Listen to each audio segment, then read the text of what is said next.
Iraq ను target చేసింది Iran. Baghdad లో బాంబుల వర్షం కురిపించింది.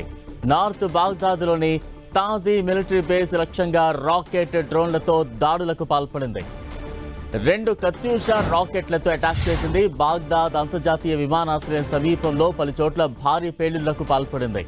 జనావాసాలతో పాటు అమెరికా దౌత్య కార్యాలయం, సైనిక స్థావరాలపై రాకెట్లతో దాడి చేసింది.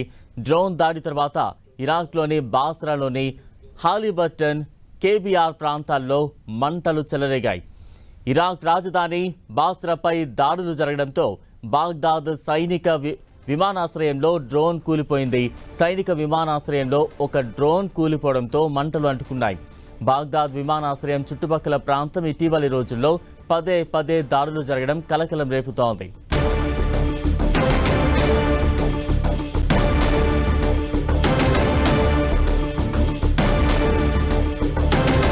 పశ్చిమాసియా మంటల్లో మండిపోతోంది. దాడులు, ప్రతీకార దాడులతో యుద్ధం ఇప్పుడే ఆగిపోయేలా లేదు. ఇరాన్పై అమెరికా, ఇజ్రాయెల్ దాడులు కొనసాగిస్తుంటే ఇరాన్ కూడా అంతే వేగంతో ప్రతీకార దాడులకు దిగుతోంది. దీంతో పశ్చిమాసియాలో ఉద్రిక్తతలు మరింతగా పెరుగుతున్నాయి. ఇవాల్టితో యుద్ధం 8వ రోజుకు చేరుకుంది. బాంబులు, డ్రోన్లతో 8 రోజులుగా మిడిల్ ఈస్ట్లో భయానక పరిస్థితులు నెలకొన్నాయి. ఇక ఇజ్రాయెల్ దాడులతో టెహ్రాన్లో ఇళ్లు భూకంపం వచ్చిందన్నట్లుగా కంపించాయి. కెర్మాన్ షా నగరంలోని పేలుళ్లు చోటు చేసుకున్నాయి. కెర్మాన్ షాలో పలు క్షిపణి స్థావరాలు ఉన్నాయి. ఇరాన్ క్షిపణి లాంచర్లలో 40% ఇప్పటికీ చెక్కు చెదరకుండా ఉన్నాయని, వాటిని నాశనం చేసి తీరుతామని ఇజ్రాయెల్ సైన్యం స్పష్టం చేసింది. ఇటు హెజ్బుల్లా తిరుగుబాటుదారుల లక్ష్యంగా ఇజ్రాయెల్ విరుచుకుపడింది.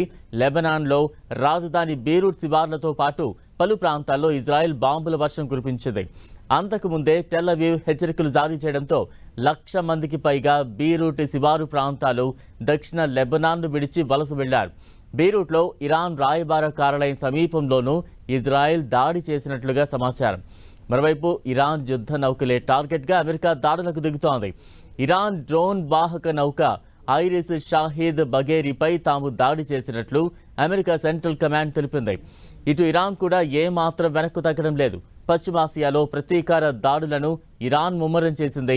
దాడుల్లో భారీ ఖుర్రం షహర్ 4 క్షిపణులను కూడా అది ఉపయోగిస్తున్నట్టుగా తెలుస్తోంది. అమెరికా బలగాలకు ఆతిథ్యమిస్తున్న కువైట్, ఖతార్, సౌదీ అరేబియా, బహ్రెయిన్లపైకి టెహ్రాన్ క్షిపణులు, డ్రోన్లను ప్రయోగించింది.